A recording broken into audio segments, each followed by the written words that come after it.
রমজানের তো আর মাত্র একদিন বাকি। এর আগে আমি আমার পুরো বাসাটা ডিপ ক্লিন করে নিলাম। ছোটবেলা থেকেই দেখে আসছি রমজানের আগে আম্মুরা পুরো বাসার সব কিছু ক্লিন করতো।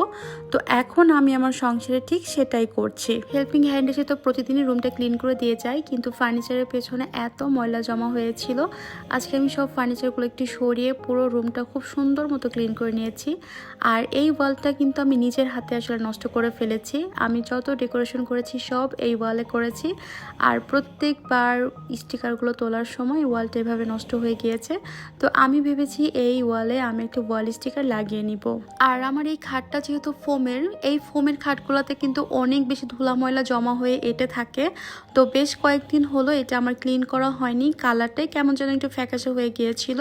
তো আজকে এটাও আমি খুব ভালো করে ডিপ ক্লিন করে নিয়েছি। আর ফোমের ফার্নিচারগুলো আমি সবসময় শ্যাম্পু দিয়ে ক্লিন করে থাকি। পানিতে একটু শ্যাম্পু গুলিয়ে তাতে একটু সফট কাপড় ডুবিয়ে নিয়ে, তো পানিটা খুব ভালো করে চিপে নিয়ে কাপড়টা দিয়ে ঘষে ঘষে আমি ক্লিন করে নিই। আর এটাতে কিন্তু খুব ভালো মতো ক্লিন হয়ে যায়। আর এই সোফাতেও কিন্তু অনেক বেশি ময়লা জমা হয়েছিল, কেন জানি কর্নারের মধ্যে অনেক ময়লা জমেছিল। তো সব কিছু খুব সুন্দর করে ক্লিন করে নিয়েছি। আর এই যে আমার সেই শখের কলা গাছটা, এটাও আমি খুব ভালো করে ক্লিন করে নিলাম। কয়দিন পর পর এটাতে অনেক পরিমাণ ধুলা জমা হয়ে যায়।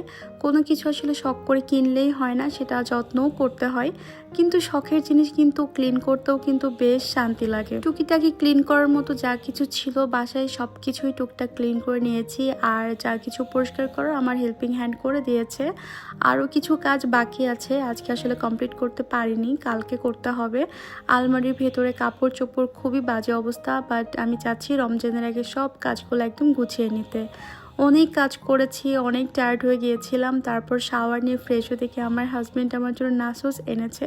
আমি তো দেখেই হ্যাপি হয়ে গেছি। সারাদিন যত কষ্ট করেছি খাবারটা দেখেই আমার সব ক্লান্তি শেষ। অনেক কষ্ট করার পর কিন্তু এরকম পরিপাটি একটা রুম দেখলে কিন্তু মনটা এমনিতেই শান্ত হয়ে যায়। আর সেদিন কিন্তু ঘুমটাও অনেক বেশি সুন্দর হয়।